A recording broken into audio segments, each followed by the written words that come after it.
Good morning friends. आज के topic में हम माउंटेन्स अर्थात पर्वतों के बारे में बात करेंगे कि पर्वत जो है क्या होता है, कितने प्रकार का होता है, इसके बारे में आज हम चर्चा करेंगे। तो फ्रेंड्स, सबसे पहले हम पर्वत की व्याख्या करते हैं कि हम किस भूआकृति को, किस टोपोग्राफी को पर्वत कहते हैं।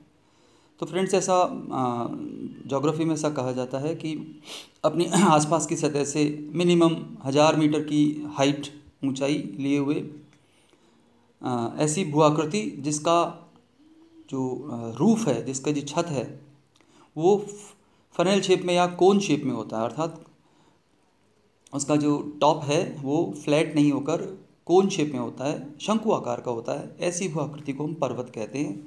यदि उसका टॉप या छत जो है वो फ्लैट होगी तो हम उसको पठार कहेंगे, पर्वत नहीं कहेंगे। इसलिए पर्वत जो है वो अपने आसपास के क्षेत्र से ऊंचा उठा ऐसा भू आकृति है जो कोन शेप में या शंकु आकार में पाई जाती है। जहाँ तक पर्वतों की उत्पत्ति के बारे में हम बात करते हैं यदि, तो वो विद्यार्थियों, हमारी पृथ्वी के ऊपर जो पर्वतों का निर्माण हुआ है वो निश्चित कालखंडों में हुआ है। उसको हम माउंटेन बिल्डिंग एजेस कहते हैं। और ये माउंटेन बिल्डिंग एजेस जो हैं वो यदि हम भूवैज्ञानिक समय सारणी के अनुसार चलें तो सबसे प्राचीन माउंटेन बिल्डिंग एज जो है उसका नाम है चर्नियन या अल्गोमन। ये जो माउंटेन बिल्डिंग एज है ये आज से लगभग 65 से 70 करोड़ वर्ष पूर्व हुई थी, इस काल को हम कहते हैं प्री पैलियोजोइक काल या एजोइक एरा। इस एजोइक एरा में ही विश्व के प्राचीनतम वलित पर्वत जो हैं उनका निर्माण हुआ, जिसमें कुछ अच्छे उदाहरण भी हैं, जैसे अरावली है हमारी राजस्थान वाली। इसके अतिरिक्त स्कैंडिनेवियन माउंटेन्स जो हैं उनको भी हम इसी कैटेगरी में शामिल करते हैं। तो ये विश्व के प्राचीनतम वलित पर्वत हैं। तो इनके फॉर्मेशन जो विश्व की प्रथम पर्वत निर्माणकारी हलचल हुई थी जिसका नाम है चर्नियन या अल्गोमन, उसकी देन है। फ्रेंड्स, उसके पश्चात पैलेजोइक महाकल्प जो आया, उस पैलेजोइक महाकल्प में दूसरी माउंटेन बिल्डिंग एज हुई जिसका नाम है कैलिडोनियन।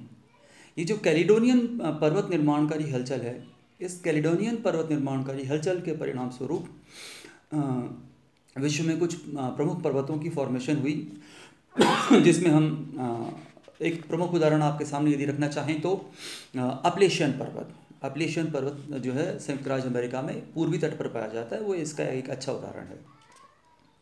इसके पश्चात तीसरी पर्वत निर्माणकारी हलचल पैलेजोइक महाकल्प के अंत में हुई, जिसको अपन पर्मियन एपॉच कहते हैं या पर्मियन युग कहते हैं, इसमें हुई।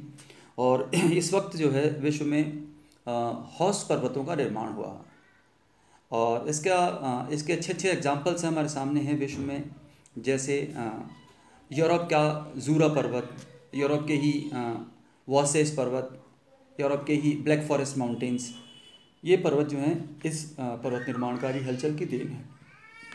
इसके पश्चात फ्रेंड्स, चौथी पर्वत निर्माणकारी हलचल जिसको हम अल्पाइन कहते हैं, एल्पाइन, ये एल्पाइन पर्वत निर्माणकारी हलचल, ये एल्पाइन माउंटेन बिल्डिंग एज जो है वो हमारे सेनोजोइक महाकल्प जो है या टर्शरी जो काल है उसकी देन है। इसमें विश्व में कुछ नवीन वलित पर्वत जो हैं उनकी फॉर्मेशन हुई। और इसके कुछ अच्छे अच्छे उदाहरण भी हमारे सामने हैं, जैसे एशिया का हिमालय पर्वत, इसके अतिरिक्त उत्तरी अमेरिका का रॉकी पर्वत, दक्षिण अमेरिका का एंडीज पर्वत और यूरोप का आल्प्स पर्वत। ये जो चार प्रमुख मैंने पर्वतों का नाम लिया, ये चारों प्रमुख पर्वत इसी प्रकार की माउंटेन बिल्डिंग जो एज है जिसको अपन अल्पाइन पर्वत निर्माणकारी हलचल कहते हैं उसकी देन है। उस समय इनकी फॉर्मेशन हुई थी। तो हम फ्रेंड्स ये जो पैटर्न देखते हैं कि विश्व में जो पर्वतों का निर्माण है वो एक निश्चित कालखंड में हुआ है जिसको अपन माउंटेन बिल्डिंग एज कहते हैं। जहाँ तक बात है फ्रेंड्स पर्वतों के प्रकार की, तो हम 4 प्रकार के पर्वतों की कैटेगरीज रखते हैं। पहला फोल्डेड माउंटेन जिसको हम कहते हैं वलित पर्वत, दूसरा है ब्लॉक माउंटेन जिसको हम कहते हैं ब्लॉक पर्वत या अवरोधी पर्वत, तीसरे प्रकार के जो पर्वत हैं वो हैं वोल्केनिक माउंटेन्स या ज्वालामुखी पर्वत, और चौथे पर्वत हैं उनका नाम है रेजिडुअल माउंटेन्स या अवशिष्ट पर्वत।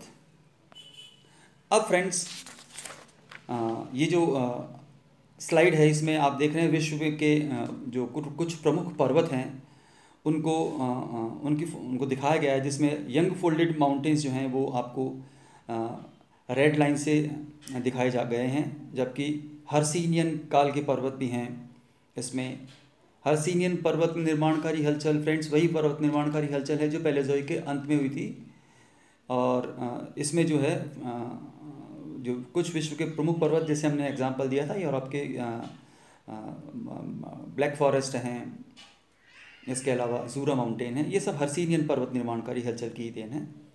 इसके पश्चात इसमें और भी कैलेडोनियन भी हैं, प्री कैम्ब्रियन भी हैं, सारे फोल्डेड माउंटेन्स के बारे में इसमें फोल्डेड और अन्य प्रकार के जो माउंटेन्स हैं उनके बारे में, पर्वत निर्माणकारी हलचलों के बारे में इसमें दिखाया गया है, और आपको इसमें सभी प्रकार के पर्वतों का वर्णन दिया गया है इस स्लाइड में, इस विश्व के मानचित्र में।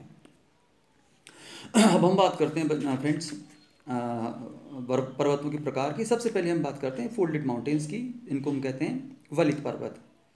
फ्रेंड्स वलित पर्वत जो है ऐसे पर्वत हैं जो भूसन्नति की परतदार चट्टानों में पार्श्विक संपीड़न बल के द्वारा निर्मित होते हैं। भूसन्नति एक ऐसा जोग्राफिकल शेप है जिसके लिए हम ये कह सकते हैं कि एक ऐसा गर्त है जिसकी गहराई जो है वो उसकी चौड़ाई से अधिक होती है और उसमें लगातार डिप्रेशन होता रहता है। तो भूसन्नति के दोनों जो किनारे हैं उन किनारों से आने वाली नदियाँ उसमें अपना मलबा डालती हैं, और एक समय ऐसा आता है कि वो मलबा पूरी तरीके से भूसन्नति को भर देता है और भूसन्नति पर संपीड़नात्मक बल या कंप्रेशनल फोर्स लगता है, जिस फोर्स की वजह से संडासी के जो दोनों किनारों जैसे पास में आते हैं उसी प्रकार, या सैंडविच के अंदर जो पदार्थ होता है ऊपर उठ जाता है उसी प्रकार ऊपर उठ जाता है मटेरियल, और फोल्डेड माउंटेन्स या वलित पर्वतों का निर्माण करता है। इस चित्र में आप देख सकते हैं किस प्रकार वलित पर्वत जो है एक वलन की क्रिया के द्वारा निर्मित होते हैं। वलन की क्रिया का जो ऊपर उठा हुआ पार्ट है उसको हम एंटीक्लाइन और दसवें भाग को हम सिनक्लाइन कहते हैं, अर्थात ऊपरी भाग जो है वो अपनति है और नीचा वाला भाग है वो उसको अभिनति कहते हैं।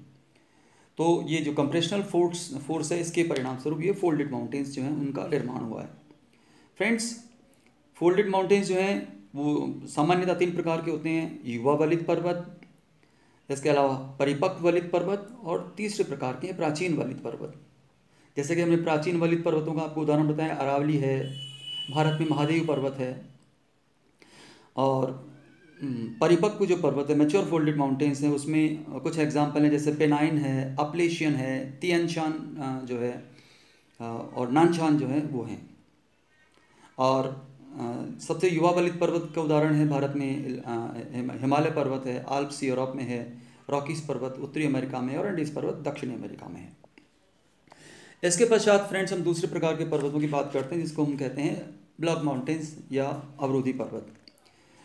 फ्रेंड्स अवरोधी पर्वतों का निर्माण पृथ्वी की आंतरिक हलचलों का परिणाम है। सामान्यतः तनाव का जो बल है, टेंजेशनल जो फोर्स है, इन फोर्स की वजह से जो है पृथ्वी की सतह का कुछ भाग ऊपर उठ जाता है या कुछ भाग नीचे धंस जाता है, जिसके परिणाम स्वरूप पृथ्वी के ऊपर भ्रंशों का निर्माण होता है, और उसी के कारण भ्रंश पर्वत और जो रिफ्ट घाटी है उनका निर्माण होता है।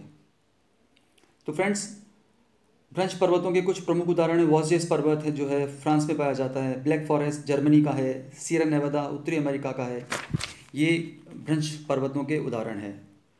गुंबदाकार पर्वत जो हैं वो भी कभी कभी इसी प्रकार की क्रिया से बनते हैं, जैसे कभी कभी जैसे पृथ्वी की हलचलों के कारण जो पृथ्वी की क्रस्ट है वो खंडों के रूप में नहीं टूटती बल्कि उसका कुछ भाग जो है ऊपर की ओर अपलिफ्टेड हो जाता है और वहाँ पर उभार जो है वो हो जाता है और गुंबदाकार संरचना बनती है जिसे हम सामान्यतः गुंबदाकार पर्वत कहते हैं। एक इसका अच्छा उदाहरण है फ्रेंड्स उत्तरी अमेरिका का हेनरी माउंटेन या हेनरी पर्वत।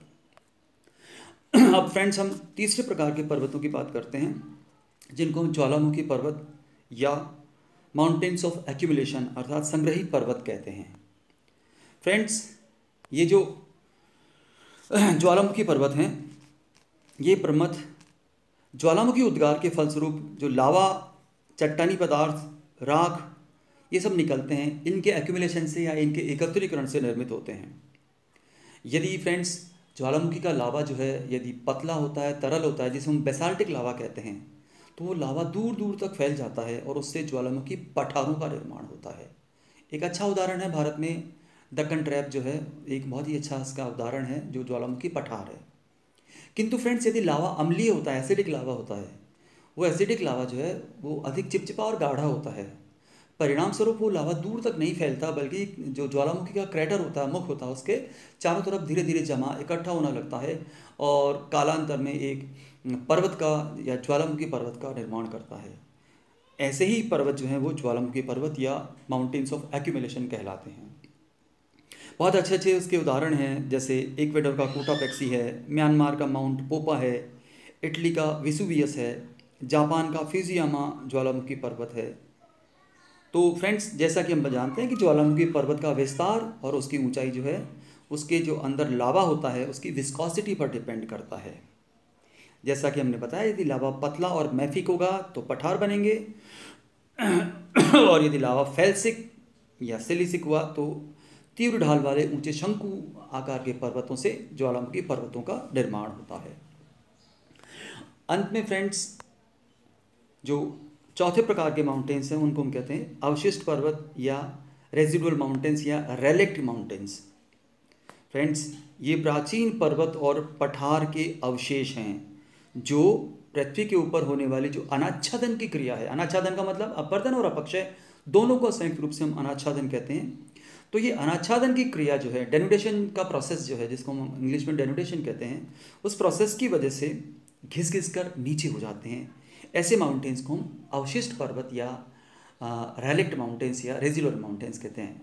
चूँकि ये पर्वत जो है एक अवशेष के रूप में ही रह जाते हैं। जैसे हम, बहुत अच्छा उदाहरण है फ्रेंड्स बच्चों इसका, राजस्थान का जो अरावली पर्वत है, यद्यपि हम उसको प्राचीनतम वलित पर्वत कहते हैं और ऐसा मानते हैं कि उसकी फॉर्मेशन जब हुई थी प्री कैम्ब्रियन एरा में, तो इसकी फॉर्मेशन के समय अरावली पर्वत की हाइट लगभग आज से हिमालय की हाइट वैसी हाइट हुआ करती थी और लंबाई भी काफ़ी थी।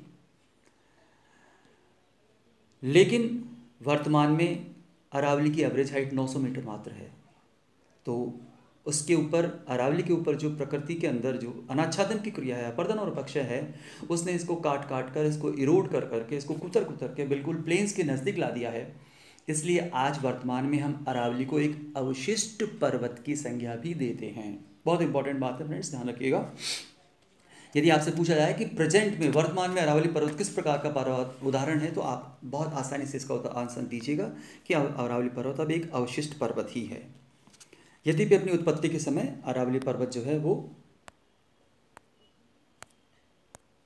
उत्पत्ति के समय अरावली पर्वत विश्व का वलित पर्वत था। तो इस प्रकार फ्रेंड्स, ये जो हमने बात करी अवशिष्ट पर्वतों के बारे में, तो ये 4 प्रकार के विश्व में हम पर्वत जो है पर्वतों के प्रकार पाए जाते हैं और इन्हीं चारों के आधार पर हम विश्व के पर्वतों को वर्गीकरण या विभाजन भी करते हैं।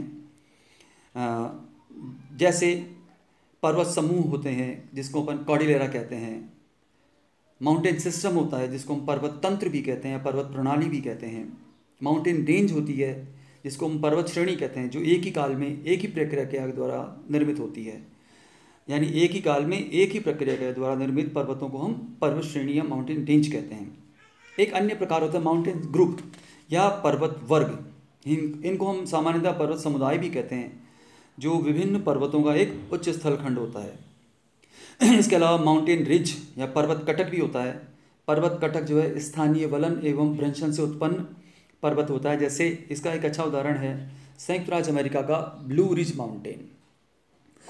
तो फ्रेंड्स, ये कुछ प्रकार हैं। जैसे एक और हमने पर्वत समूह या कॉर्डिलेरा की भी बात करी।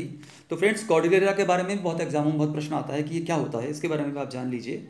सामान्यतः पर्वत समूह या कॉर्डिलेरा एक ऐसा ऊंचा प्रदेश होता है जिसमें भिन्न भिन्न प्रकार की उत्पत्ति और भिन्न भिन्न प्रकार की उत्पत्ति के साथ साथ भिन्न भिन्न आयु की पर्वतमालाएं होती है।